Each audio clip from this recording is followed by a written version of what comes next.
Huwag mong hawakan ang kabaong ng papa ko. Mamatay tao! Umalingaw-ngaw ang boses ni Marco sa buong kapilya ng punerarya, tila isang kulog na bumasag sa mapagkunwaring katahimikan ng gabi.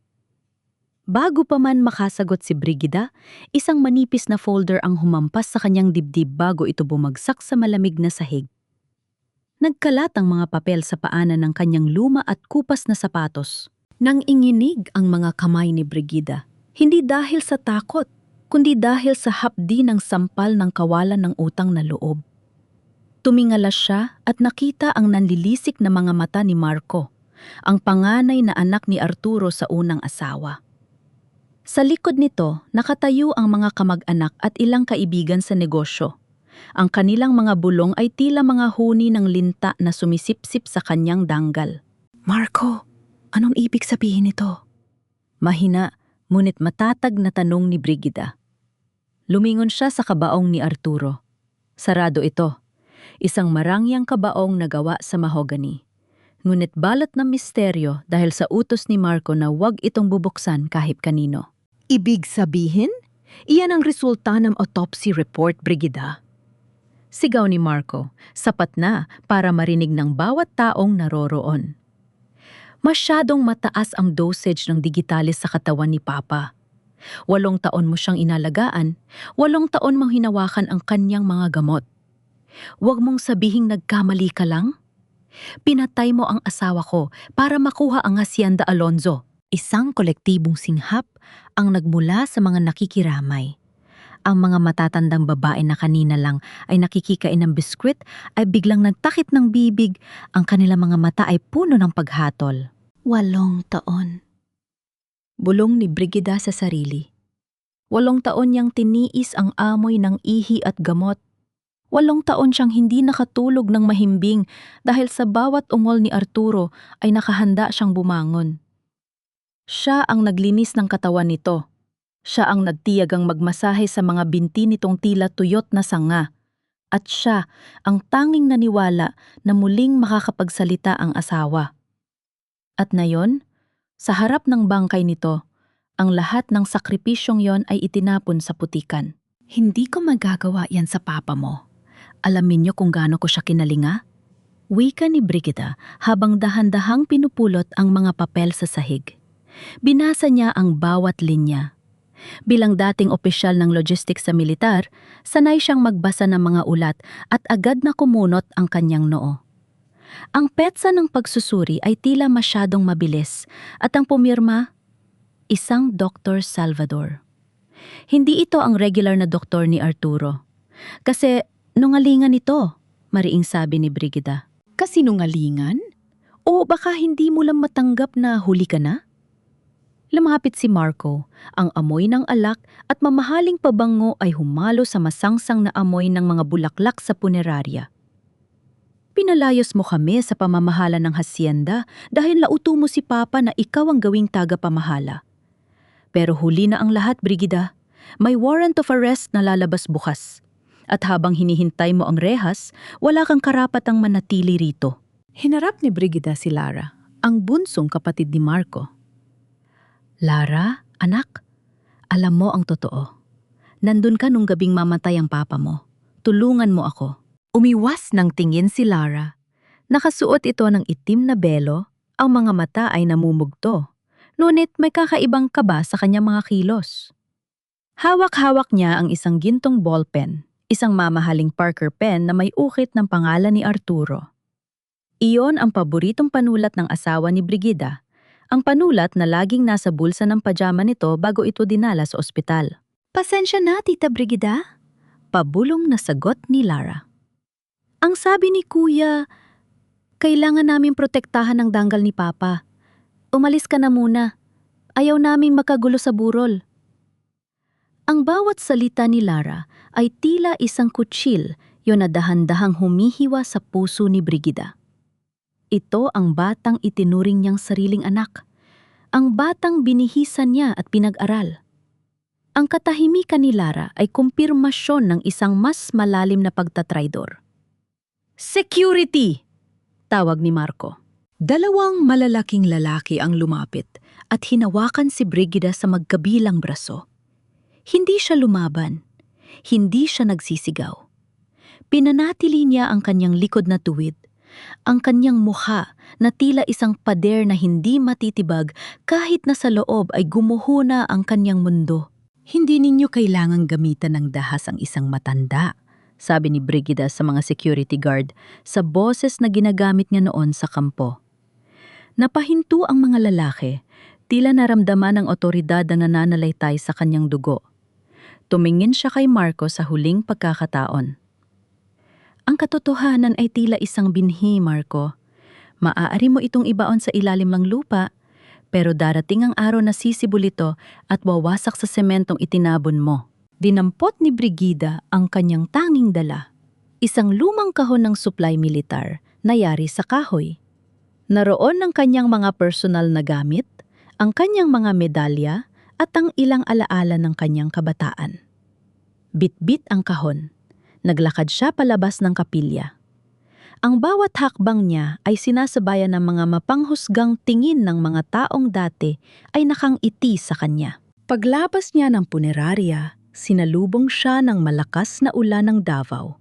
Ang malamig na tubig ay humahalik sa kanyang mainit na pisngi, tila nakikiramay sa kanyang pait. Walang sasakyan, walang payong, walang matutuluyan. Ang lahat ng account niya ay tiyak na ipina-freeze na ni Marco. Naglakad siya patungo sa isang maliit na waiting shed malapit sa gate. Doon, sa ilalim ng aandap-andap na ilaw, binuksan niya ang kanyang kahon. Sa kailaliman ng mga lumang dokumento, nakapa ng kanyang mga daliri ang isang maliit na plastik. Ito ang huling banig ng gamot na ibinigay niya kay Arturo bago ito isugod sa ospital. Kinuha niya ang isa sa mga tableta at tinitigan ito sa ilalim ng liwanag.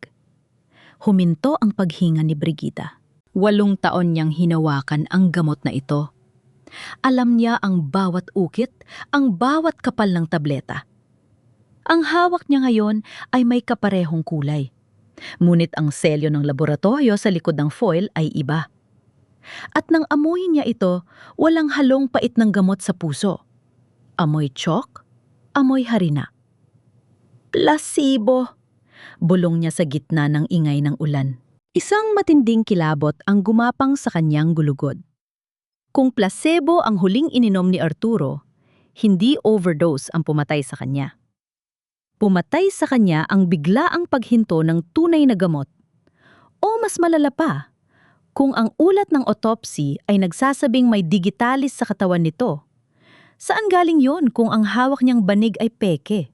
Napatingin si Brigida sa malayo, sa madilim na kalsada na tila walang katapusan. May naalala siya. Ang huling gabi sa ospital. Hindi pinayagan ni Marco na pumasok ang sinuman sa kwarto ni Arturo, maliban sa doktor na dala nito. At ang kabaong, bakit kailangang isara ang kabaong kung ang asawa niya ay namatay lang sa atake? Sa loob ng 8 taon, ang tanging misyon ni Brigida ay panatilihing buhay si Arturo. Ngayon, may bago siyang misyon.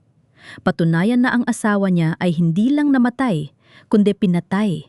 O baka naman, higit pa doon ang katotohanan. Hinawakan niya ng mahigpit ang kanyang lumang kahon. Ang disiplina ng isang opisyal ng logistics ay muling nag-alab. Marco, Lara, hindi ninyo kilala ang kinalaban ninyo.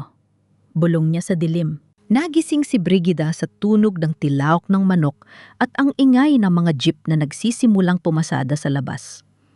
Hindi ito ang malambot na kama sa Hacienda Alonso. Ang himihigaan niya ay isang manipis na kutsyon sa loob ng isang maliit at madilim na paupahan malapit sa kampo militar sa Davao. Isang silid na kasing laki lamang ng banyo ng kanyang dating silid.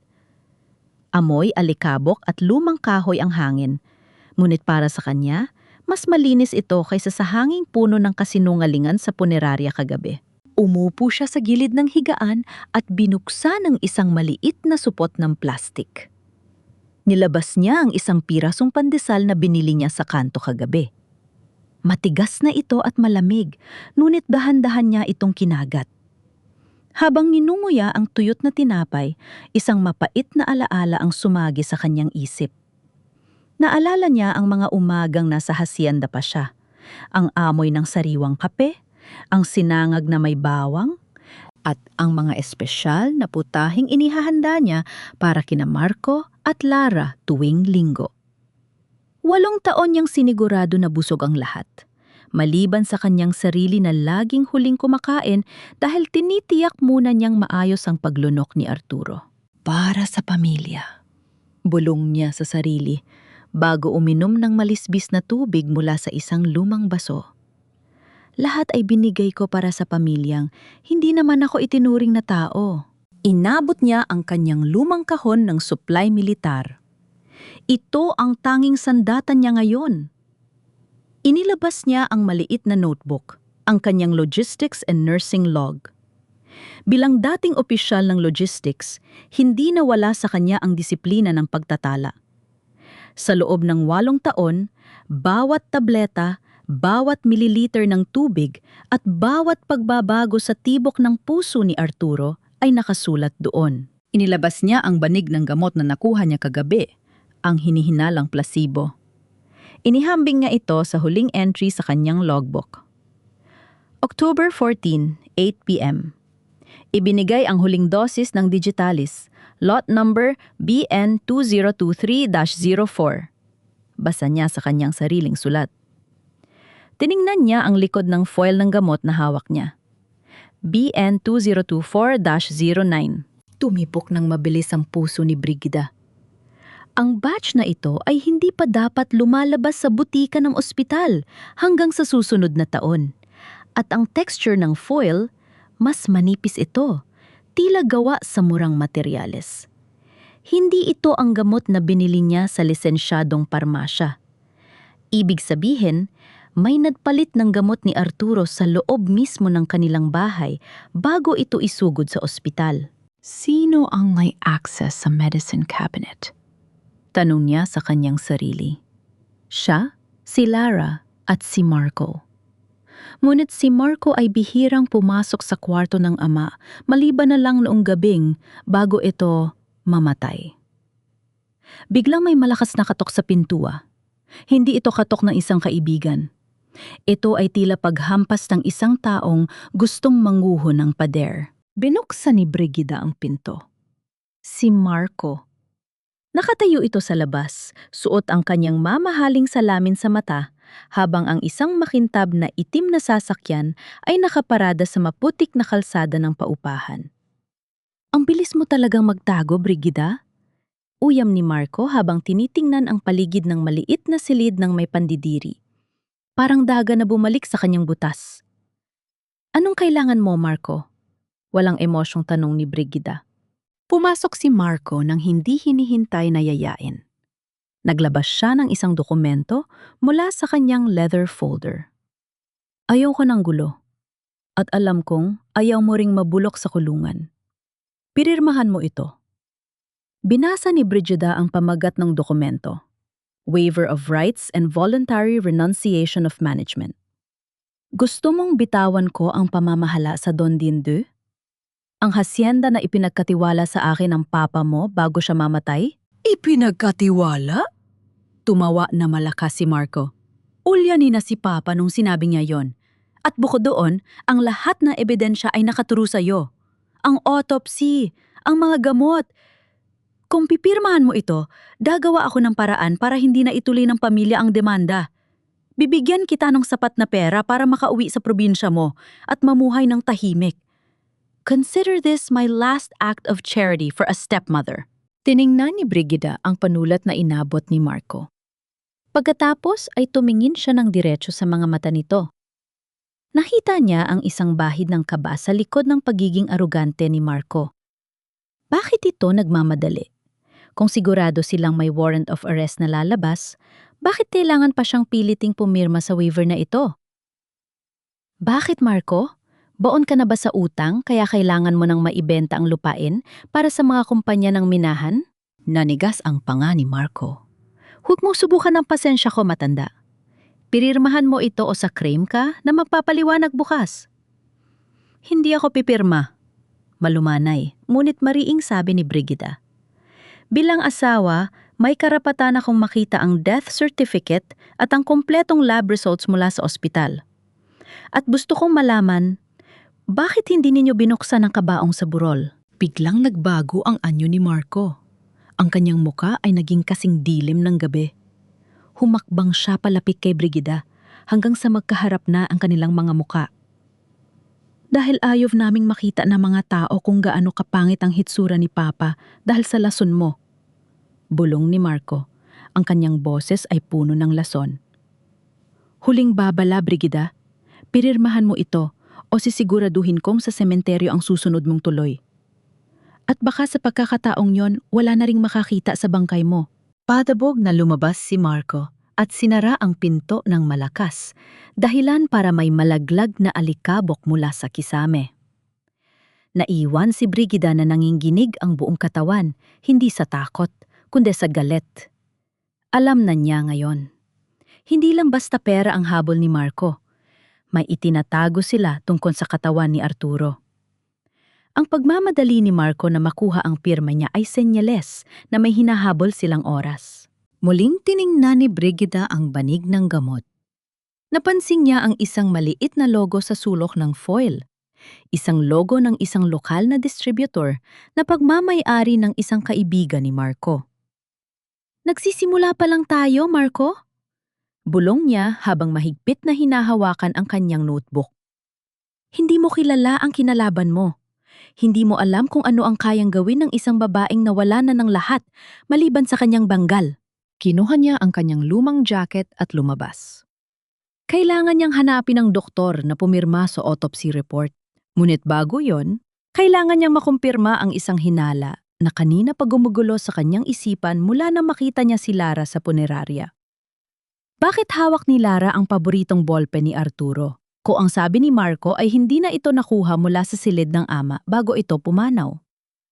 May isang tao pang nakakaalam ng katotohanan at sisiguraduhin ni Brigida na magsasalita ito. Ang San Pedro Cathedral sa Davao ay balot ng amoy ng insenso at tunog ng mga bulong na panalangin. Ngunit para kay Brigida, ang bawat sulok nito ay tila punong-puno ng mga lihim. Naupo siya sa pinakahuling hilera ng mga upuang kahoy. Ang kanyang lumang kahon ay nakapatong sa kanyang kandungan na tila isang kalasag. Ilang minuto ang lumipas, isang pamilyar na bulto ang pumasok. Nakasuot si Lara ng malaking salamin sa mata at isang itim na bandana, pilit na nagtatago sa paningin ng mga tao. Nang makita niya si Brigida, panandalian siyang nag-alinlangan bago dahan-dahang lumapit at naupo sa tabi nito. Tita, hindi dapat tayo nakikita rito, pabulong na sabi ni Lara. Kapag nalaman ni Kuya Marco, bakit ka natatakot sa kanya, Lara? Direktang tanong ni Brigida habang nakatingin sa dambana. Sa loob ng 8 taon, ako ang nag-alaga sa inyo. Ako ang nagpuno sa pagkukulang ng tunay ninyong ina. Ngayon, titingnan mo ba ako mabulok sa kulungan para sa isang kasalan ng hindi ko ginawa? Napayuko si Lara. Nagsimulang manginig ang kanyang mga balikat. Hindi mga iintindihan. Baon sa utang si Kuya. Ang mga taong pinagkakautangan niya, hindi sila ordinaryong tao. Sabi niya, ito lang ang tanging paraan para mabuhay kami. Sa pamamagitan ng pagpatay sa sarili ninyong ama? Tanong ni Brigida. Ang kanyang boses ay tila isang talim na humihiwa sa hangin. Hindi! Bulalas ni Lara na agad ding nagtakip ng bibig ng lumingon ang ilang debot o sa kanilang direksyon. Hindi namin pinatay si Papa. Naniniwala akong hindi mo rin siya nilason. Napansin ni Brigida ang kamay ni Lara na nakahawak ng mahigpit sa kanyang bag. Doon, muling sumilip ang gintong Parker pen na nakita niya sa punerarya. Lara, bakit nasa iyo ang ballpen ng papa mo? Iyon ang paborito niyang panulat. Sabi niya sa akin, hinding-hindi ngayon iwawala dahil yon ang swerte niya sa bawat kontratang pinipirmahan niya. Mabilis na itinago ni Lara ang panulat sa loob ng bag. Ngunit huli na ang lahat. Nakita ni Brigida ang pamumutla ng mukha ng dalaga. Ibinigay ito sa akin ni Papa bago siya mawala. Nauutal na sagot ni Lara. Nagsisinungaling ka. Mahinahong sabi ni Brigida, ngunit may autoridad ng isang opisyal. Nasa bulsa ng pajama niya ang panulat na yan nung gabing dinala siya sa ospital. Kung nasa iyo yan, ibig sabihin nakalapit ka sa kanya bago isara ang kabaong. O baka naman, hindi mo yan kinuha sa isang bangkay. Hinawakan ni Brigida ang braso ni Lara. Sabihin mo sa akin ang totoo. Ano ang nangyari sa kwarto ng papa mo nung gabing yon? Bakit ayaw ipakita ni Marco ang mukha niya sa amin? Lara, utang na loob. Bago pa maging huli ang lahat. Nagsimulang umiyak si Lara ng tahimik. Ang gulo-gulo, tita. Nung gabing yun narinig ko silang nag-aaway ni kuya. Sinasakal ni kuya si papa dahil ayaw niyang pinirmahan ang paglilipat ng lupa. Tapos, biglang dumating ang doktor. Iyong kaibigan ni kuya. Pinigyan nila si papa ng turok. Sabi nila, pampakalma lang yon. Pero biglang tumigil sa paghinga si papa. Huminto si Lara at humikbi. Dinala nila siya sa ambulansya. Pero may narinig akong sinabi si Dr. Salvador kay kuya habang isinasakay si papa. Sabi niya, stable na ang lagay niya. Kailangan na nating ilipat ang tao sa ospital bago magising ang matanda. Napatigil ang mundo ni Brigida sa huling sinabi ni Lara. Anong sabi mo? Stable? Bakit gagamitin ang salitang stable sa isang taong patay na? Nataranta si Lara. Tila ngayon lang niya na-realize ang kanyang nasabi. Ibig kong sabihin, ang sabi ng tao sa ospital, stable na ang kabaong. Hindi ko alam. Lara, tumingin ka sa akin. Mariing utos ni Brigida.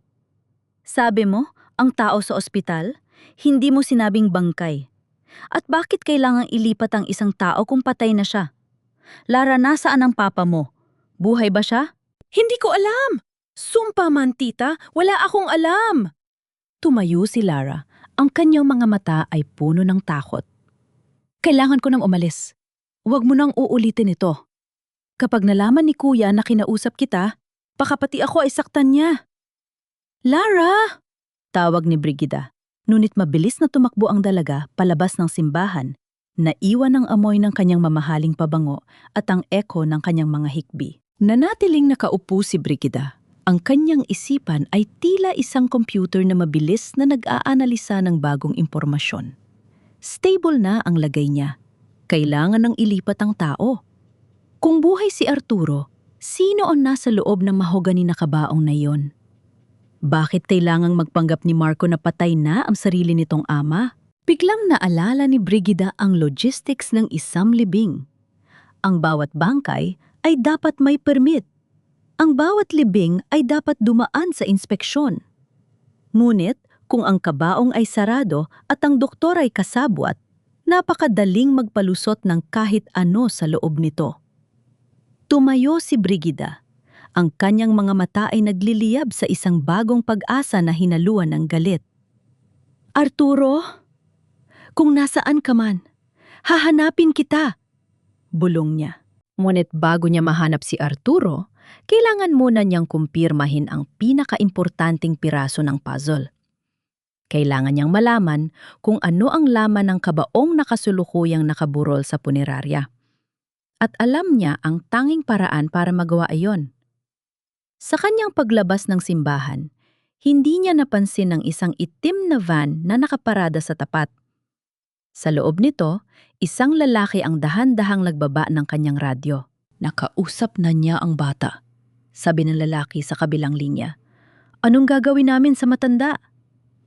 Hayaan niyo muna siyang maghukay ng sarili niyang libingan. Sagot ng isang pamilyar na boses. Ang boses ni Marco. Gusto kong makita kung hanggang saan ang kayang gawin ng isang sundalo na walang baril. Bumalik si Brigida sa kanyang maliit na silid na basa ng ulan at pagod ang buong katawan. Sa edad na 67, ang bawat hakbang niya ay tila may kasamang bigat ng 1,000 sako ng bigas. Humiga siya sa manipis na kutsyon, tinitingnan ang kisame kung saan may tumutulong tubig mula sa butas na bubong. 1 patak, 2 patak, tila mga luhang hindi niya maingat na mailabas mula sa kanyang mga mata. 8 taon, Arturo. Bulong niya sa dilim. 8 taon kitang binuhat, pinaliguan at kinausap kahit hindi ka sumasagot. Ganito ba ang kabayaran ng katapatan ko? Naalala niya ang Hacienda Alonzo. Ang mga hapon kung kailan itinitulak niya ang wheelchair ni Arturo sa ilalim ng mga puno ng mangga habang ikinukwento niya ang kanyang mga karanasan noong siya ay nasa serbisyo pa sa militar. Akala niya, sa mga sandaling yon, sapat na ang kanyang pag-ibig para protektahan sila. Ngunit ngayon, sa gitna ng amoy ng amag at gutom, napagtanto niya na ang pag-ibig ay isang marupok na sandata laban sa kasakiman. Dahan-dahan siyang bumangon at kinuha ang kanyang lumang kahon ng suplay militar. Ito ay gawa sa mabigat na kahoy, may mga gasgas ng panahon. Ngunit ang mga bisagra nito ay nananatiling matibay, katulad niya. Bilang isang opisyal ng logistics, alam niya na ang bawat lalagyan ay may sariling kwento at minsan may sariling lihim. Sinimulan niyang ilabas ang mga gamit sa loob. Ang kanyang lumang uniforme na maayos na nakatupi, ang kanyang mga medalya na medyo kupas na ang ningning, at ang ilang mga sulat mula kay Arturo noong kabataan pa nila. Ngunit may isang bagay na pumukaw sa kanyang atensyon. Ang bigat ng kahon ay tila hindi balanse. Kinuha niya ang isang maliit na distornilyador mula sa kanyang sewing kit.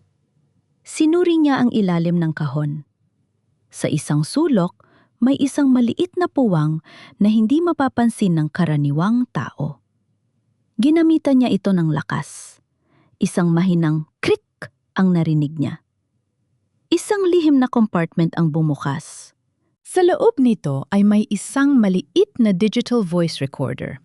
Isang gadget na binili niya para kay Arturo nung nakakapagsalita pa ito ng maayos, para sana maitala nito ang mga tagubilin sa Don Dirndo. May kasama rin itong isang pirasong papel na may sulat kamay ni Arturo. Halatang hirap na ang kanyang mga kamay nang isulat ito. Para kay Brigida, huwag kang magtiwala sa balat kayo. Nanginginig ang mga daliri ni Brigida habang pinipindot ang play button. Sa simula, tanging static lang ang narinig niya. Pagkatapos, lumabas ang boses ni Arturo, mahina, paos at halatang nahihirapan ngunit puno ng determinasyon. Brigida, mahal ko. Kung naririnig mo ito, ibig sabihin ay tama ang hinala ko. Hindi na ako ligtas sa sarili nating bahay. Si Marco, ang aking anak, ang kanyang pagkagumon sa sugal ay naging halimaw na kakain sa ating lahat. Nakipagkasundo siya kay Ate Ignacio para baguhin ang aking huling testamento. Napahawak si Brigida sa kanyang dibdib. Si Ate Ignacio, ang matagal na nilang abogado, ang taong itinuring nilang kaibigan. Plano nilang gamitin ang aking kalagayan para palabasin na ikaw ay nagpapabaya. Brigida, patawarin mo ako. Akala ko ay mapoprotektahan kita sa pamamagitan ng pananahimik. Akala ko ay sapat na ang itago ang katotohanan para hindi ka madamay sa panganib. Nagkamali ako. Masyado kitang minaliit. Nakalimutan ko na ikaw ay isang sundalo bago ka naging aking asawa. Nagsimulang tumulo ang mga luha ni Brigida. Hindi dahil sa lungkot, kundi dahil sa hapdi ng pagkakaalam na kahit ang asawa niya ay hindi naniwala sa kanyang kakayahan na lumaban. Ang boses sa recorder ay biglang nagbago. May narinig na bumukas na pinto sa background. Papa, oras na para sa gamot mo. Boses sa iyo ni Marco, malamig at mapanlinlang. Nasaan si Brigida? Bakit hindi siyang nabibigay nito? Tanong ni Arturo sa tape. Wala na siya pa. Nagpapahinga na. Alam mo naman, matanda na rin siya, baka nakakalimutan na ang dosis mo. Hayaan mo na kami ni Dr. Salvador ang mag-alaga sa iyo. May narinig na tunog ng pakikipagbuno. Isang kalabog ng nabasag na baso. Ano yan? Marco, anong gagawin mo? Sigaw ni Arturo. Para ito sa ikabubuti ng hacienda pa, para sa ikabubuti nating lahat. Ang huling narinig ni Brigida sa tape ay isang matinding kalabog at ang isang mahabang nakakangilong tili ni Arturo bago tuluyang namatay ang recording. Nabitawan ni Brigida ang recorder. Ang katahimikan sa loob ng kanyang silid ay naging bingi. Ang ulan sa labas ay tila naging hiyaw ng katarungan. Hindi ka lang nila kinuha sa akin, Arturo? Bulong ni Brigida. Ang kanyang mga mata ay naging kasing tigas ng bakal. Kinabit nila ang pagmamahal ko para saktan ka. Ginamit nila ang katapatan ko para gawin ako mamatay tao sa mata ng mundo. Tumayo siya at isinuot ang kanyang lumang jacket. Hindi na siya ang matandang babaeng palagi nakayuko at sumusunod. Ang disiplina ng logistics officer ay bumalik sa kanyang bawat galaw. Kailangan niyang malaman kung ano ang laman ng kabaong ni Arturo. Dahil kung buhay si Arturo nung gabi ng insidente at stable siya ayon sa narinig ni Lara, ibig sabihin ay may ibang bangkay na isinakay sa kabaong na yon. O baka naman, wala talagang laman ng mahogani na yon, kundi ang kanilang mga kasinungalingan. Tiningnan ni Brigida ang oras. Malapit na ang madaling araw. Ang oras kung kailan pinakamahina ang pagbabantay sa punerarya. Marco, Ignacio, akala ninyo ay tapos na ang laban nung pinalayas ninyo ako. Sabi niya habang hinahawakan ang bestornilyador. Ngayon, malalaman ninyo kung anong klaseng hukbo ang kinalaban ninyo. Lumabas si Brigida sa gitna ng ulan, bitbit ang katotohanang nakatago sa kanyang kahon at ang galit na magsisilbing mitsa ng kanyang pagbabalik. Amoy ng pormalina at malamig na hangin ang sumalubong kay Brigida sa likurang bahagi ng punerarya. Ang dilim ay tila isang makapal na kumot, ngunit para sa isang babaeng sinanay sa logistics ng militar, ang kadiliman ay hindi kalaban, kundi isang kakampi. Hawak ang isang maliit na flashlight na binalot niya ng pulang tila para hindi masyadong agaw pansin ang liwanag. Dahan-dahan siyang kumilos sa pagitan ng mga hanay na mga kabaong na naghihintay ng kanilang mga panauhin. Disiplina, Brigida. Isipin mo ang suweldo ng gusali. Bulong niya sa kanyang sarili. Naalala niya ang layout ng punerarya nang bumisita siya rito noong unang araw. Alam niya ang oras ng pagpapalit ng shift ng mga gwardiya sa gate. Alam niya na sa ganitong oras, ang tangi nagbabantay sa loob ay ang embalsamador na malamang ay natutulog na sa maliit na opisina sa dulo ng pasilyo. Narating niya ang Chapel C. Doon, sa gitna ng silid na puno ng mga bulaklak na unti-unti nang nalalanta, nakalagak ang marangyang mahogani na kabaong ni Arturo. Ang nagniningning na plaka sa ibabaw nito ay may nakaukit na pangalan. Arturo Alonso, isang mapagmahal na ama at asawa. Mapagmahal na asawa. Isang mapait ng ngiti ang sumilay sa mga labi ni Brigida. Kung alam mo lang, Arturo, kung anong klaseng pagmamahal ang ipinapakita ng mga anak mo ngayon. Hindi siya nag-aksaya ng oras. Inilabas niya ang isang maliit na crowbar at distornilyador mula sa kanyang lumang kahon. Ang kanyang mga kamay, na 8 taong naging malambot sa pag-aalaga kay Arturo, ay muling naging matigas at mabilis. Alam niya kung saan nakalagay ang mga trangka ng nap ng kabaong. Habang dahan-dahang itinitulak ang crowbar sa pagitan ng kahoy, ang bawat tulog ng pag-itit ng materyales ay tila isang malakas na sigaw sa gitna ng katahimikan. Huminto siya sa bawat galaw, pinakikinggan ang bawat yabag o boses sa labas. Patawarin mo ako, Arturo, kung kailangan kong gawin ito, bulong niya. Isang huling tulak at naramdaman niya ang pagluwag ng nap. Gamit ang lahat ng lakas ng kanyang mga braso, dahan-dahan niyang imiangat ang mabigat na kahoy. Inaasahan niyang sasalubong sa kanya ang malamig at maputlang mukha ng kanyang asawa. Inaasahan niyang muling madudurog ang kanyang puso sa makikitang bangkay nito. Ngunit nang tuluyan ng bumukas ang kabaong, napaatras si Brigida. Halos mabitawan niya ang flashlight. Walang tao sa loob. Walang Arturo Alonso na nakasuot ng barong. Ang tanging nakita niya sa ilalim ng puting satin na tela ay mga sako ng buhangin at ilang blok ng semento na maayos na ibinalot sa tela para magmukhang bulto ng tao. May mga tumpok din ng mga lumang dyaryo para punan ang mga puwang sa gilid. Napaatras si Brigida hanggang sa tumama ang kanyang likod sa pader. Ang kanyang himina ay naging mabilis at mababaw. Isang kakaibang emosyon ang lumito sa kanyang dibdib.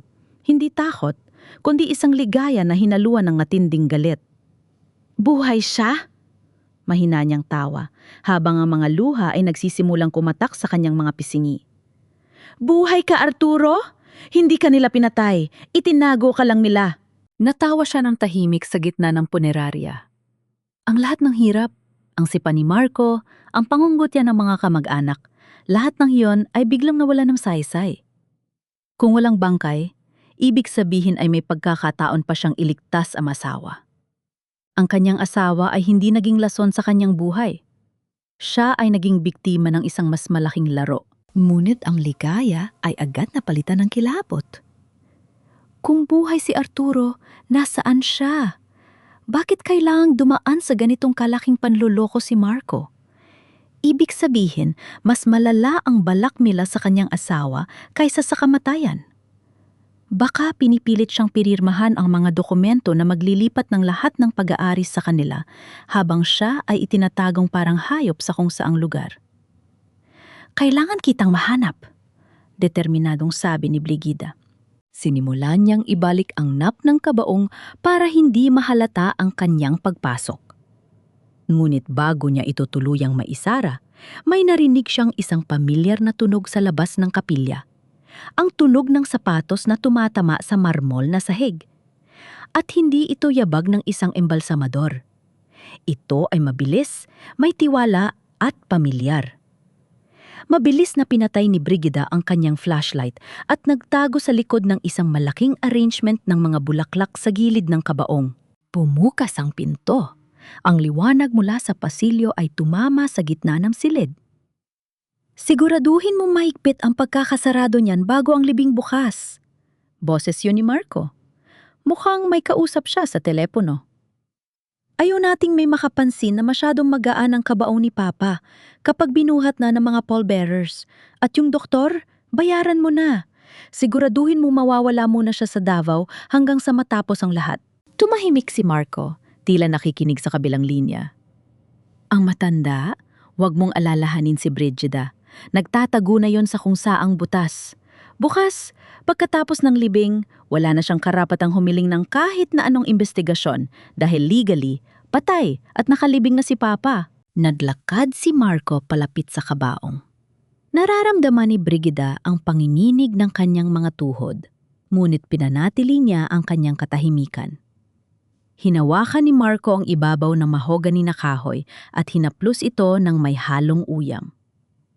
Lungsod ng mga patay, pero ikaw ang pinakamahal na patay na hindi naman talaga narito pa? Bulong ni Marco habang nakaangiti. Sana ay komportable ka sa bago mong tahanan. Mas mabuting doon ka kaysa kasama ang sundalong asawa mo. Tumalikod na si Marco at lumabas ng silid, isinasara ang pinto ng may malakas na kalabob. Naiwan si Brigida sa dilim. Ang kanyang mga kamao ay nakakuyom ng mahigpit hanggang sa bumaon ang kanyang mga kuko sa kanyang palad. Alam na niya ngayon. Ang libing bukas ay isang malaking palabas para tuluyan ng patayin si Arturo sa mata ng batas. Hindi ito matutuloy, Marco. Bulong ni Brigida sa gitna ng amoy ng pormalina. Akala mo ay nailibing mo na ang katarungan? Pero hindi mo alam na ang katarungan ay may mukha ng isang asawang hindi marunong sumuko. Lumabas si Brigida sa punerarya gamit ang parehong daan. Ngunit ang kanyang mga hakbang ay wala ng alinlangan. Mayroon siyang misyon, mayroon siyang target. At bilang isang opisyal ng logistics, alam niya na ang bawat operasyon ay may bakas. Isang trail ng mga dokumento, sasakyan at tao. Hahanapin niya ang Zay Kiru na nagdala kay Arturo nung gabing yon. Hahanapin niya ang doktor na kasabwat. At bago sumikat ang araw sa araw ng libing, ititigil niya ang sirkom ito. Hindi natulog si Brigida. Sa ilalim ng aandap-andap na ilaw ng kanyang maliit na silid, ang mesa ay punong-puno ng mga piraso ng papel, mga mapa ng Davao at ang kanyang lumang logbook. Para sa isang karaniwang tao, ang nakita niya sa punerarya ay isang himala o isang bangungot. Ngunit para sa isang dating opisyal ng logistics, yon ay isang data point, isang piraso ng impormasyon na nangangailangan ng susunod na hakbang. Kung ang kabaong ay walang laman, ang tanong ay hindi na kung buhay si Arturo, kundi nasaan siya at paano siya dinala doon. Bulong niya habang sinusulatan ang mapa. Pumikit siya at pinalipas sa kanyang isip ang mga pangyayari noong gabing isinugod si Arturo. Naalala niya ang puting ambulansya na may asul na guhit. Hindi ito mula sa pampublikong ospital. May nakasulat sa pinto nito, St. Jude Medical Transport. Isang pribadong serbisyo na madalas gamitin ng mga mayayaman sa Davao para sa mabilis at diskretong paglilipat ng pasyente. Walang aksyon na walang bakas, sabi niya. Isang prinsipyo na itinatak sa kanya noong nasa serbisyo pa siya.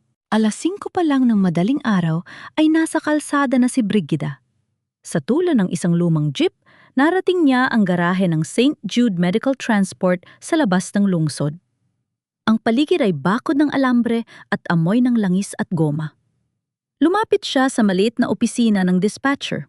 Isang batang lalaki na mukhang kulang sa tulog ang nakaupo doon, nagkakape habang nakatitig sa monitor. Magandang umaga, anak. Bati ni Brigida sa kanyang pinaka-autoritanyong boses. Ang boses na ginagamit niya noon sa kampo. Nandito ako para sa audit ng transport logs noong nakaraang linggo, mula sa opisina ni Dr. Salvador. Tumingala ang bata.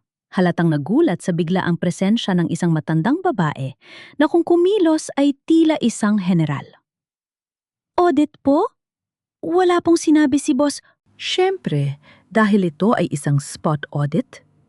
Putol ni Brigida, habang inilalabas ang kanyang lumang military ID sa loob ng isang leather wallet. Mabilis niya itong ipinakita at itinago rin, sapat na para makita ng bata ang selyo ng gobyerno. Ngunit hindi sapat para mabasa ang petsa ng pag-expire nito. May discrepancy sa fuel consumption at mileage ng Unit 04 noon gabi ng October 14. Gusto kong makita ang trip ticket. Dahil sa kaba at sa pag-aakalang may malaking problema sa kumpanya, mabilis na hinalungkat ng dispatcher ang mga folder. Inilabas niya ang isang madilaw na papel. Ito po, ma'am, Unit 04. Ang driver ay si Gardo. Mabilis na sinuri ni Brigida ang mga numero. Ang biyahe ay nagsimula sa Hacienda Alonzo patungong San Pedro Funeral Homes. Ang distansya sa pagitan ng dalawang lugar ay dapat ay nasa 12 kilometro lamang.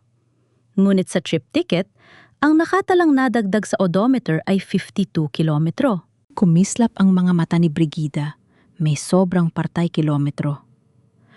Bakit tumagal lang 3 oras ang biyaheng ito bago nakarating sa punerarya? Tanong ni Brigida. Ang kanyang boses ay tila isang paglilitis. Yun po ba? Napakamot ng ulo ang bata. Sabi ni Gardo, nagkaroon daw ng engine trouble kaya tumabi muna sila sa may bandang Toril. Pero ma'am, bago lang po ang Unit 04, kaya nagtaka rin si boss. Toril. Isang liblib na bahagi sa timog ng lungsod. Malayo sa ruta patungong punerarya. Salamat, anak. Huwag mo nang babanggitin na dumaan ako rito. Ayaw nating kabahan si Gardo bago ang pormal na investigasyon, diba? Isang tipid na ngiti ang ibinigay ni Brigida bago mabilis na lumabas. Sa labas ng garahe, nanginginig ang mga kamay ni Brigida sa pananabik. Ang 40 kilometro na yon ang susi. Kung binala si Arturo sa Toril, ibig sabihin ay doon siya itinatago. Ngunit ang Toril ay malawak. Saan doon? Naalala niya ang narinig niya kay Marco sa punerarya. Sana ay komportable ka sa bago mong tahanan. Mas mabuting doon ka kaysa kasama ang sundalong asawa mo. Pinalikan ni Brigida ang kanyang logistics notes tungkol sa mga ari-arian ng pamilya Alonso. May isang lumang bodega ang kumpanya sa Toril na dati ay ginagamit na imbakan ng mga chemical para sa Don Dindua, ngunit inabandona na dahil sa issue ng environmental permit. Mayroon din dun na isang maliit na pasilidad na dati ay klinika para sa mga manggagawa. Ang lumang rehabilitation clinic sa tabi ng warehouse. Bulong niya. Kumuha siya ng isang lumang mapa at sinukat ang distansya. Ang biyahe mula sa kalsada patungo sa abandonadong pasilidad na yon ay saktong sasakto sa sobrang mileage ng ambulansya. Bago siya tumuloy sa Toril, dumaan muna si Brigida sa isang sari-sari store. Bumili siya ng isang matalas na kutsilyo, isang roll ng duct tape at ilang baterya para sa kanyang flashlight. Ang kanyang misyon ay hindi na lang paghahanap. Ito ay isang rescue operation. Sumakay siya ng bus patungong Turil. Habang nakatingin sa labas ng bintana, nakita niya ang mga karatula ng mga kandidato at ang mga abalang tao. Walang kaalam-alam na sa loob ng bus na iyon ay may isang asawang handang makipagpatayan para sa katotohanan. Pagdapa niya sa bukana ng lumang kalsada patungo sa pasilidad, nakita niya ang mga sariwang bakas ng gulong sa maputik na daan. Ang mga bakas ay hindi mula sa maliliit na sasakyan, kundi mula sa isang mabigat na van o marahil isang ambulansya. Naglakad siya sa gilid ng kagubatan para hindi makita mula sa kalsada. Pagkalipas ng 30 minutong paglalakad, natanaw niya ang isang gusali na pinalilibutan ng mataas na damo. Ang mga bintana nito ay barado ng kahoy at may isang bagong kadena sa gate. Ngunit ang pinaka-importanting nakita niya ay ang isang itim na van na nakaparada sa harap. Ang plate number nito ay pamilyar. Ito ang sasakyang madalas gamitin ng tauhan ni Marco. Huminto si Brigida sa ilalim ng isang malaking puno ng acacia. Kinuha niya ang kanyang lumang military compass. Ang kanyang puso ay tumitibok ng malakas, tila isang tambol na naghahanda sa giyera. "Narito ka, Arturo," bulong niya. "Narito ka sa impyernong ginawa ng sarili mong dugo." Dahan-dahan niyang inilabas ang kanyang biniling kutsilyo. Hindi siya susugod ng basta-basta. Bilang opisyal ng logistics, alam niya na ang tagumpay ay wala sa lakas, kundi sa timing at sa pag-alam kung kailan puputulin ang supply ng kalaban. Ngunit bago siya makakilos, may narinig siyang boses mula sa loob ng gusali. Isang sigaw ng pagdurusa na kahit matagal nang hindi naririnig ay hinding-hindi niya malilimutan. Arturo! Muntik na siyang mapatalon, ngunit mabilis niyang tinakpan ang sariling bibig. Ang sigaw na yon ay hindi sigaw ng isang taong mamatay na. Yon ay sigaw ng isang taong pinipilit lumaban sa gitna ng matinding sakit. Ang oras ay hindi na niya kakampi.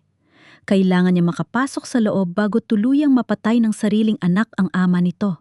Ang amoy ng luma at bulok na gamot ay humahalo sa malansang amoy ng kalawang sa loob ng abandonadong pasilidad sa Turil. Para kay Brigida, ang bawat hakbang sa madilim na pasilyo ay tila paglalakad sa gitna ng isang minahan.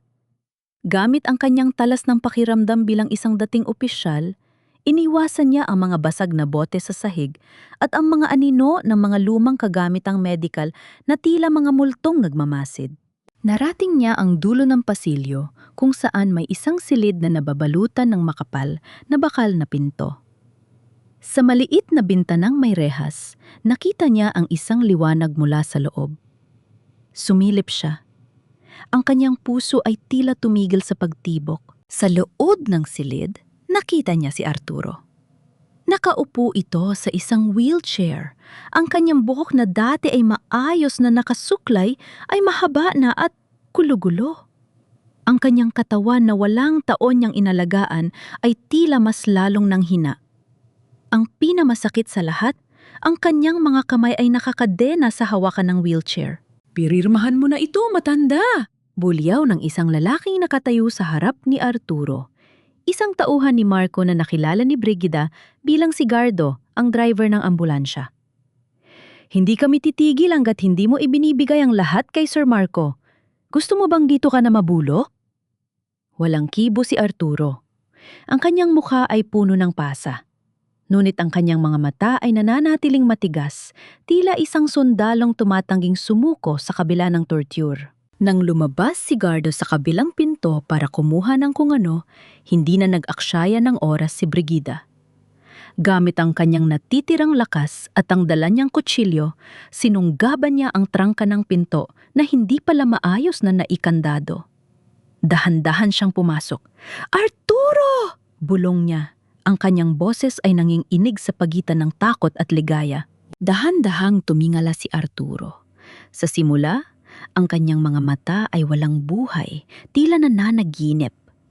Ngunit nang makilala niya ang mukha ni Brigida, ang kanyang buong katawan ay nayanig. Isang mahinang ungol ang lumabas sa kanyang bibig at ang mga luha ay nagsimulang dumaloy sa kanyang nangungulubot na mga pisngi. Brigida? Pabulong at paos niyang sabi. Ang boses na ito na 8 taon niyang hinintay ay narinig na niya sa wakas. Mabilis na lumapit si Brigida at sinubukang tanggalin ang mga kadena gamit ang kanyang distornilyador. Narito na ako, mahal ko.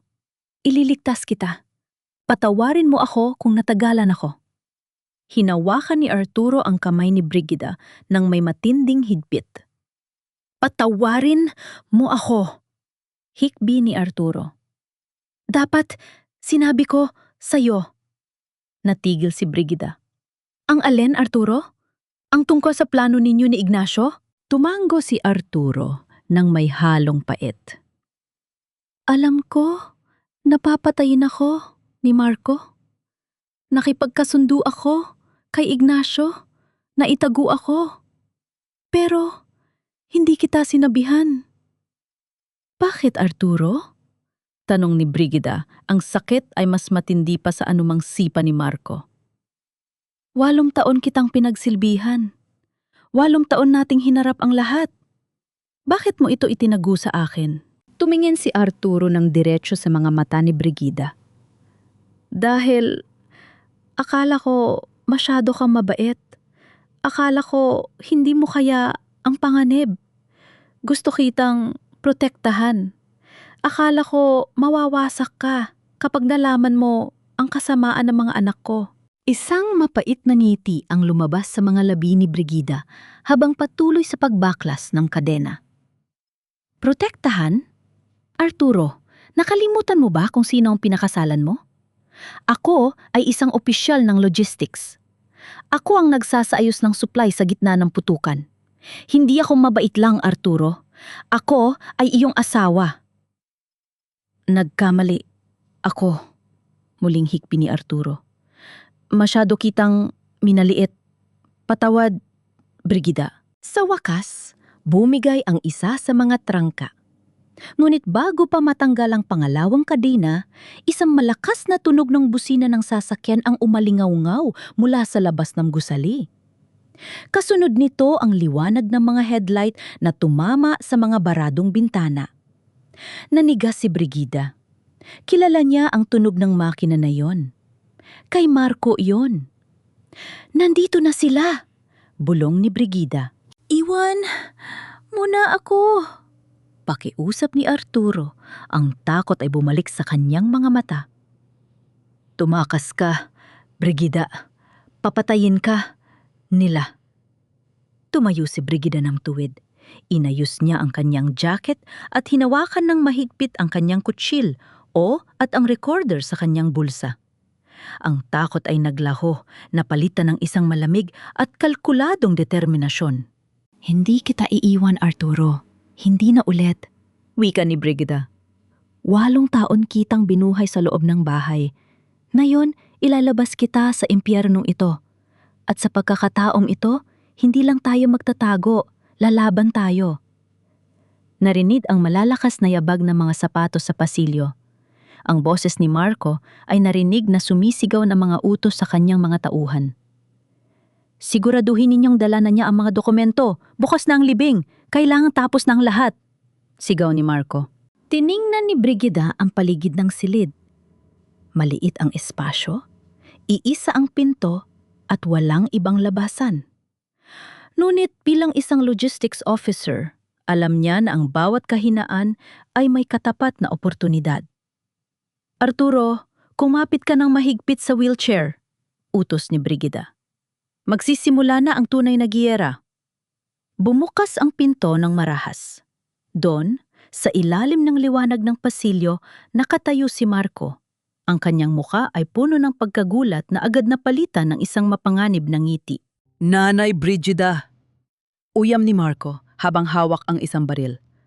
Sabi ko na nga ba, hindi ka basta-basta susuko. Pero sa pagkakataong ito, nahanap mo ang iyong sariling libingan. Ang katahimikan sa loob ng abandonadong klinika ay napuno ng tensyon, habang si Brigida ay nakatayo sa pagitan ng kanyang asawa at ng kamatayan, handang patunayan na ang pinakamapanganib na sundalo ay ang isang asawang wala ng takot na mawala. Ibaba mo ang baril na yan, Marco. Hindi ka mamamatay tao. Isa ka lang talunan na nagtatangkang magmukhang hari. Ang boses ni Brigida ay walang bahid ng takot. Tila ba nagbibigay lamang siya ng utos sa isang bagong recruit sa kampo.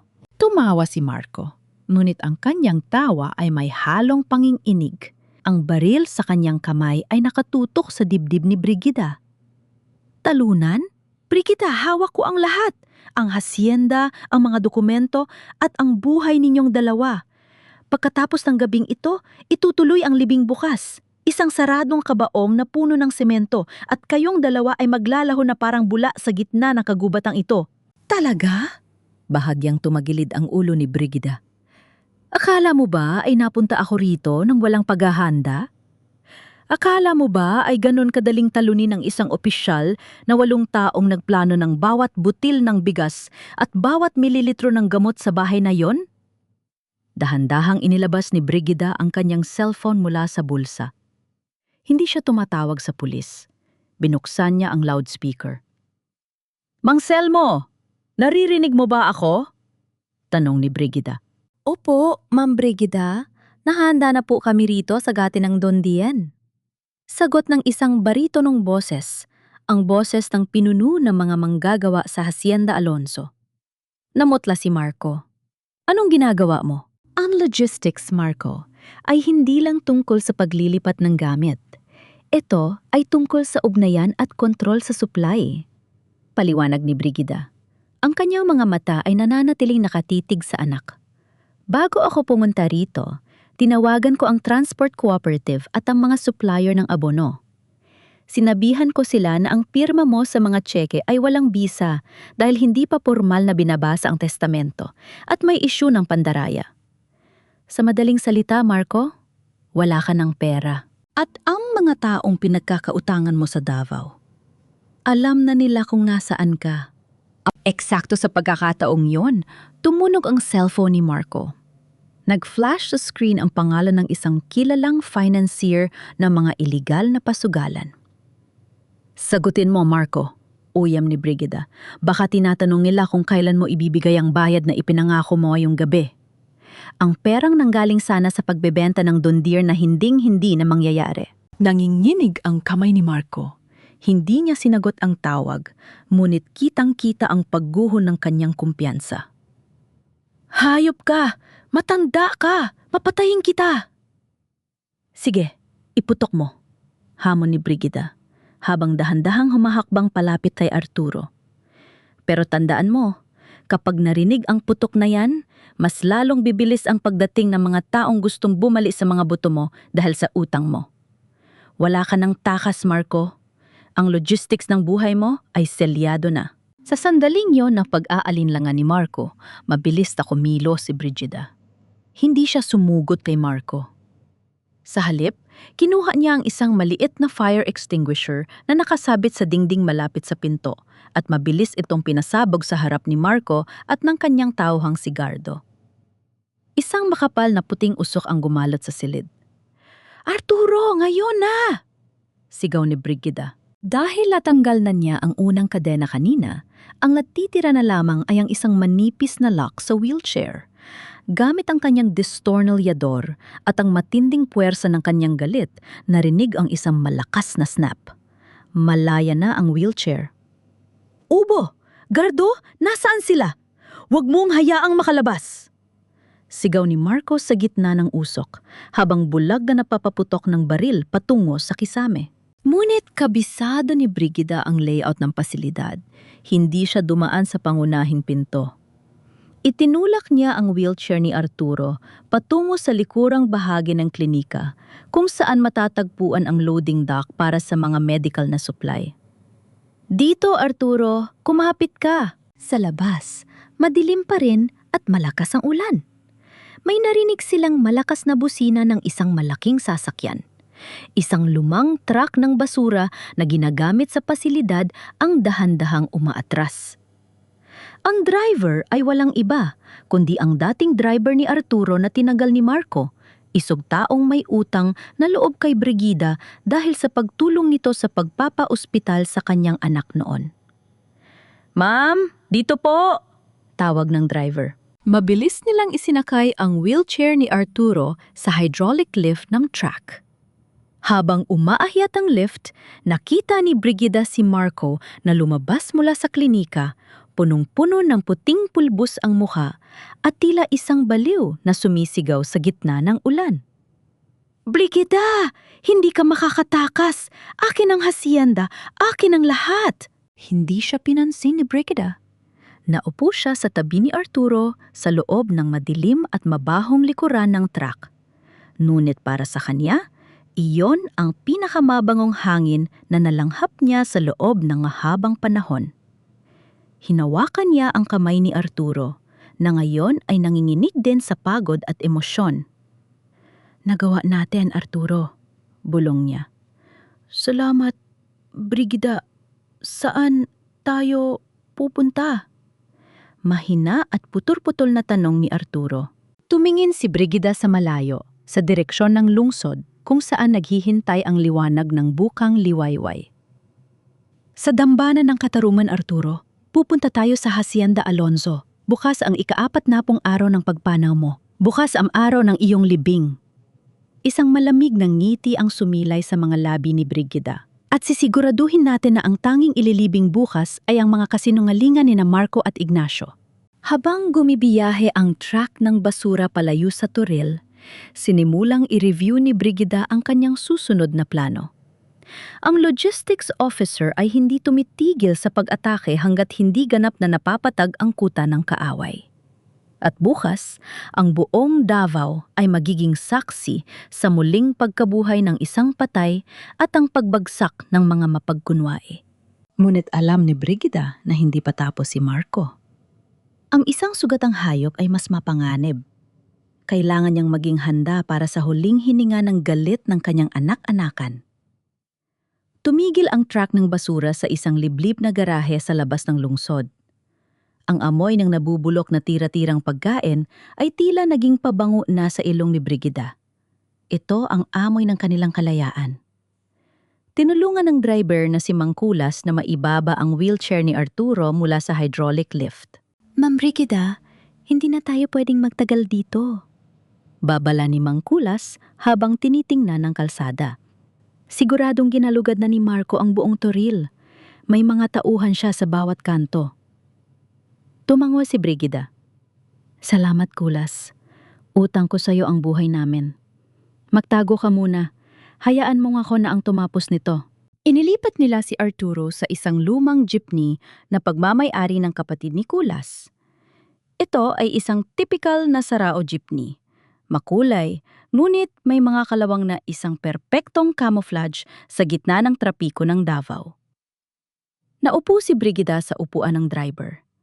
Hinawakan niya ang manibela, isang pamilyar na pakiramdam na nagpabalik sa kanya sa mga araw niya sa Army Logistics Division. "Kaya mo ba ito?" Mahinang tanong ni Arturo mula sa upuan sa tabi niya. Ang kanyang boses ay tila isang marupok na sinulid, ngunit may bahid ng paghanga. Tumingin sa kanya si Brigida at ngumiti. Isang ngiti na hindi nakita ni Arturo sa loob ng 8 taon. Ito ang ngiti ng isang babaeng muling nahanap ang kanyang sarili. "Arturo, bago ako naging tagapaglinis ng iyong katawan, ako ay driver ng mga tangke at truck sa kagubatan. Mas may tiwala ako sa makinang ito kaysa sa mga pangako ng mga anak mo." Habang binabaybay nila ang madilim na kalsada patungo sa direksyon ng Hacienda Alonzo, naging tahimik ang loob ng jeep. Tanging ang ugong ng makina at ang patak ng ulan ang naririnig. "Patawad!" "Brigida!" biglang sabi ni Arturo. Ang kanyang kamay ay dahan-dahang humawak sa braso ni Brigida. "Masyado kitang minaliit. Akala ko, ang proteksyon ay ang pagtatago ng katotohanan." "Arturo, Ang pagmamahal ay hindi pagtatago sa dilim. Sagot ni Brigida habang nakatingin ng diretsyo sa kalsada. Ang tunay na proteksyon ay ang pagbibigay sa akin ng pagkakataong lumaban sa tabi mo. Hindi ako marupok na bulaklak, Arturo. Ako ang lupang kinatatayon mo. Hinawakan ni Arturo ang kamay ni Brigida na mahigpit.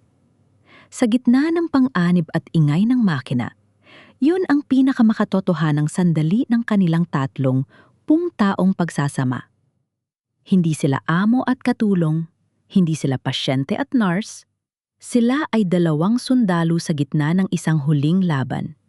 Ngunit ang katahimikan ay binuwag ng isang malakas na pagbusina mula sa likuran. Mula sa rearview mirror, nakita ni Brigida ang dalawang itim na SUV na mabilis na lumalapit. Ang mga headlight nito ay tila mga mata ng halimaw na nagliliyab sa dilim. Nahanap na tayo, bulong ni Arturo. Ang takot ay muling bumalik sa kanyang mukha. Hindi nila tayo makukuha, mariing sabi ni Brigida. Inapakan niya ang silinyador.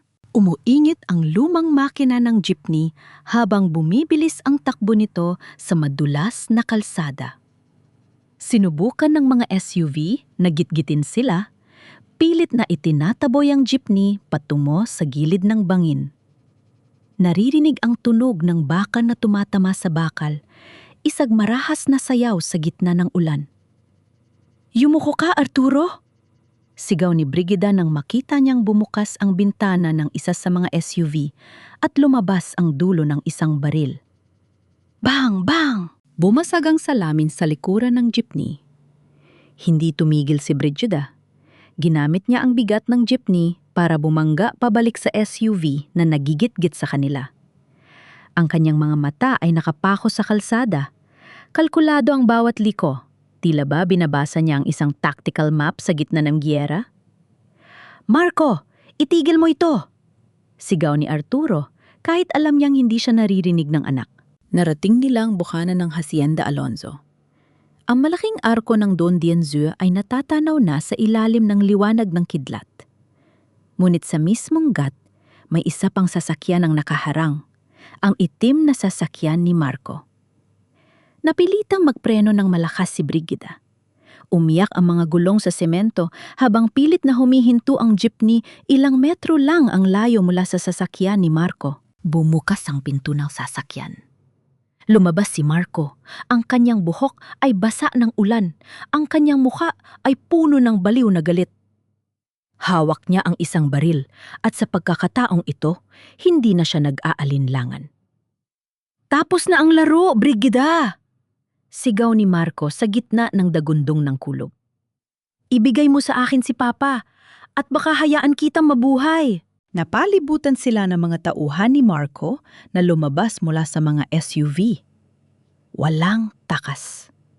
Ang jeepney ay nakaharang sa gitna ng kalsada sa harap mismo ng gate ng kanilang sariling tahanan. Tumingin si Brigida kay Arturo. Nakita niya ang pagod at sakit sa mga mata ng asawa. Ngunit nakita rin niya ang isang huling hiling, isang hiling para sa katarungan. "Arturo, handa ka na ba?" tanong ni Brigida. Tumango si Arturo. Ang kanyang mga kamay ay nakakuyom ng mahigpit. "Tapusin na natin ito." Dahan-dahang binuksan ni Brigida ang pinto ng jeepney. Lumabas siya ng walang armas. Ang kanyang mga kamay ay itinaas. Ngunit ang kanyang mukha ay hindi napapakita ng pagsuko. Sa kabilang banda, unti-unti na ring nagliliwanag ang kalangitan. Ang madaling araw ng ika-40 araw, ang pasyam, ay narito na. "Marco!" Tawag ni Brigida. Ang kanyang boses ay nanginghibabaw sa ingay ng ulan. "Tingnan mo ang paligid mo. Ang araw ay sumisikat na. At sa pagdating ng liwanag, wala nang dilim na makapagtatago sa iyo." Nuumisi si Marco at itinutok ang baril sa noo ni Brigida. "Ang liwanag ay para sa mga buhay, Brigida. At sa loob ng ilang segundo, magiging bahagi na kayo ng mga patay." Eksakto sa sandaling yon, ang tunog ng mga kampana mula sa simbahan ng barangay ay nagsimulang tumunog, hudyat ng simula ng misa para sa pasyam. Kasabay nito, Ang gate ng Hacienda Alonso ay dahan-dahang bumukas, ngunit hindi para kay Marco. Doon, sa likod ng gate, nakatayo ang 12-12 ng mga manggagawa ng Don Dian. Hawak ang kanilang mga sulo at mga cellphone na kumukuha ng video. At sa gitna nila, nakatayo si Lara, hawak ang isang folder na puno ng mga dokumento. Ang kanyang muka ay puno ng pagsisisi at bagong natagpuang tapang. "Iwanan mo sila, kuya!" sigaw ni Lara. Nabitawan ni Marco ang kanyang tingin sa baril. Ang kanyang lihim na operasyon ay naging isang pampublikong palabas sa harap ng mga taong pinakakinatatakutan niyang makakita sa kanyang kasamaan. Ngunit ang pinakamalaking dagok ay nang dahan-dahang itulak ni Brigida ang pinto ng jeepney para ipakita ang taong nasa loob nito. Nang makita ni Marco ang kanyang ama na buhay, nakatingin sa kanya ng may halong pait at put. Ang baril sa kanyang kamay ay nagsimulang manginig. Ang lahat ng plano, ang lahat ng kasinungalingan ay gumuho sa harap ng nag-iisang katotohanan na hindi niya kayang ilibing. Ang liwanag ng bukang liwayway ay unti-unting lumulukob sa buong Hacienda Alonso. Ngunit ang katahimikang bumalot sa harap ng malaking gate ay mas nakakabingi kaysa sa dagundong ng kulog kanina. 12-12 ng mga manggagawa ang nakatayo. Ang kanilang mga mukha ay puno ng sindak at pagkamangha. Ang mga sulo na hawak nila ay tila mga saksi sa isang himalang hindi nila inaasahan. Imposible! Ang tanging lumabas sa nanginginig na mga labi ni Marco. Ang baril sa kanyang kamay ay unti-unting bumababa, hindi dahil sa pagsuko, kundi dahil sa matinding gulat. "Patay ka na! Nakalibing ka na, Papa!" Ang inilibing ninyo ay mga sako ng buhangin at ang inyong sariling konsensya, Marco. Ang boses ni Brigida ay matatag. Bawat salita ay tila isang hatol na idinedeklara sa gitna ng Don Dian. Dahan-dahang itinulak ni Brigida ang wheelchair ni Arturo palabas ng jeepney. Ang bawat pag-ikot ng gulong sa semento ay tila tunog ng oras na umuubos sa kalayaan ni Marco. Nang tuluyang tumama ang liwanag ng araw sa mukha ni Arturo, isang kolektibong singhap ang nagmula sa mga manggagawa. "Si Senyor Arturo! Buhay ang senyor!" Sigaw ng isang matandang magsasaka na agad na lumuhod at nag-sign of the cross. Sa pagkakataong yon, isang marangyang itim na kotse ang huminto sa likod ng sasakyan ni Marco. Lumabas mula rito si Ate Ignacio, kasama ang mga kinatawan ng kumpanya ng minahan. Nakangiti ang abogado. Hawak ang mga dokumentong nakahanda na para sa huling pirmahan. "Marco, nandito na ang mga partner natin. Tapusin na natin ang transaksyong ito bago magsimula ang misa ng pasyam." Naputol ang salita ni Ignacio. Nanigas siya sa kinatatayo anang makita ang taong nasa wheelchair. Ang mga dokumentong hawak niya ay nalaglag at nagkalat sa putikan. "Ate Ignacio!" bati ni Brigida nang may matalas na ngiti. "Eksakto ang dating mo. Dumating ka para sa libing, di ba? Sayang nga lang at hindi ang asawa ko ang ililibing natin na yon, kundi ang iyong lisensya at danggal." Anong kalokohan nito? Pilit na nagmatapang si Ignacio kahit na ang kanyang pawis ay tumatagaktak na sa kanyang no. "Ang taong yan ay baka kamukha lang. Patay na si Arturo Alonso. May death certificate kami." Inilabas ni Brigida ang voice recorder mula sa kanyang bulsa at itinaas ito para makita ng lahat. "Gusto ninyo bang marinig ang katotohanan mula mismo sa boses ng biktima ninyo?"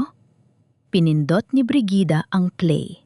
Ang boses ni Arturo, ang pag-aaway nila ni Marco, ang pagtatrader ni Ignacio, at ang boses ni Marco na nagsasabing para ito sa ikabubuti ng hacienda pa, ay umalingaw-ngaw sa buong palikit. Bawat manggagawa, bawat saksi, at maging ang mga kinatawan ng minahan ay nakarinig sa bawat detalye ng kanilang kasamaan. "Hayop ka, Brigida!" sigaw ni Marco. Muli niyang itinutok ang baril, ngunit bago pa man niya makalabit ang mitsa, isang malakas na sampal ang dumapo sa kanyang mukha. Si Lara. "Tama na, kuya!" hikbi ni Lara. Ang kanyang mukha ay basang-basa ng luha.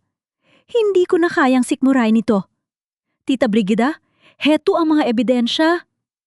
Iniabot ni Lara kay Brigida ang isang folder. Nariyan ang tunay na kopya ng testamento ni Papa na pinalitan ni Ate Ignacio. At nariyan ang mga resibo ng bayad ni Kuya sa mga tauhan sa Toril. Patawarin ninyo ako. Natakot lang ako. Pero hindi ko kaya makita mamatay si Papa. Lara, ikaw na bata ka. Susugurin sana ni Marco ang kapatid. Ngunit hinaraman siya ng mga manggagawa ng Don Dien. Hawak ang kanilang mga karit at itak. Ang mga taong dati ay tinitingnan ni Marco ng mababa ay ngayon ang naging kuta ni Brigida at Arturo. Huwag mong susubukan, senyorito. Babala ni Mang Selmo. Sa loob ng walang taon, si Ma'am Brigida ang nag-alaga sa amin habang nilulustay mo ang pera ng hasyenda. Hindi namin hahayaang saktan mo sila. Sa kalayuan, narinig ang sirena ng mga pulis. Ang logistics officer na si Brigida ay hindi lang pala ang mga gagawa ang tinawagan. Kasama sa kanyang plano ang pagpapadala ng kopya ng digital log sa presinto bago pa sila lumisan ng Toril. Nang dumating ang mga awtoridad, wala nang nagawa si Marco kundi mabitawan ng baril. Bagsak ang kanyang mga bahikat, ang kanyang mukha ay puno ng pagkatalo. Si Ate Ignacio naman ay pilit na nagtatago sa likod ng mga kinatawan ng minahan, ngunit mabilis siyang napigilan ng mga pulis. Dahan-dahan, lumapit si Arturo kay Marco. Kahit mahina, pinilit niyang tumayo mula sa wheelchair sa tulong ni Brigida. Tumingin siya ng diretso sa mga mata ng kanyang panganay na anak. Marco? Paos na sabi ni Arturo. Binigay ko sa iyo ang lahat. Pero ang puso mo ay kasing tigas ng bato. Mula sa araw na ito, hindi na kita anak. Yon ang pinakamasakit na hatol. Mas masakit pa sa rehas na naghihintay kay Marco. Ang pagtatakwil ng isang magulang sa harap ng lahat ay ang pinakamabigat na hiya na maaaring dalhin ng isang anak sa kulturang Pilipino. Nang maisakay na sina Marco at Ignacio sa sasakyan ng pulis, lumingon si Brigida kay Lara. Ang dalaga ay nakayuko, hindi makatingin ng diretsyo. Lara, tawag ni Brigida. Ang paghingi ng tawad ay simula pa lang. Marami tayong kailangang ayusin. Pero salamat sa pagpili sa katotohanan sa huling sandali. Tumingala si Brigida sa langit. Ang araw ay ganap na nang nakasikat. Ang Hacienda Alonzo ay hindi na mukhang isang kulungan, kundi isang tahanang muling nabigyan ng pag-asa. Ma'am Brigida, lumapit si Mang Selmo. Magsisimula na po ang misa sa kapilya. Ngunit sa pagkakataong ito, hindi po para sa pagpanaw ni Senyor, kundi para sa pasasalamat sa kanyang pagbabalik. Ngumiti si Brigida at hinawakan ang kamay ni Arturo. Handa ka na ba, Arturo? Oras na para harapin ang mundo nang hindi na nagtatago. Tumango si Arturo. Ang kanyang mga mata ay nagniningning. Salamat, General ko. Naglakad sila patungo sa kapilya, pinalilibutan ng mga taong nagmamahal sa kanila. Ang ika-40 araw ay hindi naging wakas, kundi ang simula ng isang panibagong kabanata kung saan ang katarungan ay hindi na lamang isang panaginip, kundi isang katotohanang binuo ng tapang at pag-ibig ng isang babaeng minsan nang binaliit ngunit hindi nagapi. 6 na buwan ang lumipas. Ang sikat ng araw sa Davao ay tila gintong humahalik sa malawak na taniman ng pinya sa Hacienda Alonzo. Ang hangin ay sariwa, dala ang tamis ng bunga at ang amoy ng basang lupa matapos ang ambon ng umaga. Sa gitna ng Don Dien, ang mga manggagawa ay abala sa pag-aani. Ang kanilang mga tawanan ay maririnig hanggang sa malayo, isang tunog na matagal ding nawala sa lupain na ito. Sa beranda ng lumang mansyon, nakaupo si Brigida. Hindi na siya nakasuot ng kupas na jacket o ang mukha ng isang pagod na nurse. Ngayon, suot niya ang isang simpleng puting blusa. Ang kanyang buhok ay maayos na nakapusod at ang kanyang mga mata ay nagniningning sa kapayapaan. Sa kanyang kandungan, nakapatong ang kanyang lumang kahon ng supply militar. Ngunit ngayon ay hindi na ito punong-puno ng mga lihim at takot. Generala, heto na po ang report para sa export quota ngayong buwan. Tawag ni Mang Selmo habang paakyat ng hagdan. Lahat po ay selyado at handa na para sa biyahe. Mumiti si Brigida at kinuha ang folder. Salamat, Selmo. Siguraduhin ninyong maayos ang pagkakaload ng mga truck. Logistics ang susi sa tagumpay ng ani natin. Opo, ma'am. Kami na po ang bahala. Sagot ni Selmo ng may malalim na paggalang bago bumalik sa mga manggagawa. Dahan-dahang gumulong ang isang wheelchair palabas mula sa pintuan ng mansyon. Si Arturo. Bagamat nasa wheelchair pa rin, ang kanyang kulay ay bumalik na at ang kanyang mga kamay ay hindi na nanginginig. Nakakapagsalita na siya ng diretsyo at ang bawat salita niya ay may kalakip na bagong natagpuang kababaang loob. Brigida, tawag ni Arturo. Masyado ka namang masipag. Halika muna rito sa tabi ko. Inilapag ni Brigida ang folder at naupo sa tabi ng asawa. Hinawakan ni Arturo ang kanyang kamay. Ang kamay na 8 taong nag-alaga sa kanya at ang kamay na nagligtas sa kanya mula sa kamatayan. May balita ba mula sa kanila?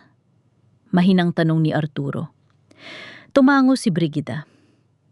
Tumawag ang abogado kahapon. Final na ang sentensya kay Marco at Ate Ignacio. Maraming taon silang mananatili sa loob. Si Marco, humihiling pa rin siya na makausap ka. Huminga ng malalim si Arturo at tumingin sa malayo sa abot tanaw kung saan nagtatagpo ang langit at ang Don Dian. Wala na kaming dapat pag-usapan. Ang katarungan ay nangyari na. Ipinagdarasal ko na lang na sa loob ng rehas, mahanap niya ang kanyang kaluluwa. Katahimikan ang namayani sa pagitan nila. Hindi na ito ang katahimikang puno ng lason at pagtatago. Ito ay katahimikan ng pagtanggap. Tita Brigida? Papa? Lumabas si Lara mula sa kusina, bit-bit ang isang tray ng sariwang pineapple juice. Simple lang ang ayos ni Lara ngayon, wala na ang mga mamahaling alahas at pabango. Sa nakalipas na 6 na buwan, nagtatrabaho siya sa opisina ng hacienda, tinutulungan si Brigida sa accounting, isang paraan niya para bayaran ang kanyang utang na loob at hingi ng tiwala ng mga taong dati niyang kinalimutan. Salamat, Lara, sabi ni Brigida habang kinukuha ang baso. Tita, may sulat po mula sa kooperatiba ng mga kababaihan sa barangay, sabi ni Lara na may ngiti. Gusto po nilang ikaw ang maging guest speaker sa susunod nilang pagtitipon. Gusto nilang marinig ang kwento ng generala ng hacienda. Natawa ng mahina si Brigida. Generala? Masyado naman silang mabulaklak. Nararapat lang iyon sa iyo, Brigida. Sabi ni Arturo ng may seryosong tono. Dahil sa iyo, ang pangalang Alonzo ay muling iginagalang. Dahil sa iyo, napanatili ang danga ng pamilyang ito. Tumayo si Brigida at lumapit sa pasamano ng beranda. Tiningnan niya ang kanyang mga manggagawa, ang kanyang asawa at ang anak-anakan na unti-unti nang nagbabago. Naalala niya ang gabi sa Turil, ang amoy ng ulan at ang pakiramdam ng hawak na kutsilyo at recorder. Binuksan niya ang kanyang lumang kahon ng supply militar. Kinuha niya ang kanyang lumang military ID at ang mga medalya. Sa tabi nito, inilagay niya ang isang litra, tunilang 2 ni Arturo, nakuha kamakailan lang, nakangite, malaya at matatag. Tapos na ang giyera ko, Arturo, bulong ni Brigida. At nagsisimula na ang iyong tagumpay, sagot ni Arturo. Isinara ni Brigida ang kahon. Ang click ng lock ay tila hudyat ng tuluyang pagsasara ng kabanata ng kanyang buhay bilang biktima at tagapagsilbi lamang. Siya ay hindi na lang asawa ni Arturo Alonzo. Siya si Brigida Alonzo, isang babaeng may sariling lakas, may sariling tinig at may sariling danggal. Sa ilalim ng sikat ng araw sa Davao, ang generala ay nakatayo ng tuwid. Ang kanyang bawat hakbang ay may kasiguraduhan at ang kanyang bawat ngiti ay puno ng pag-asa. Dahil sa dulo ng bawat sakripisyo at pagkatraidor, natutunan niya na ang pinakamahalagang logistics sa buhay ay hindi ang pagkalkula sa supply, kundi ang pag-aayos sa sariling puso para sa isang bagong simula.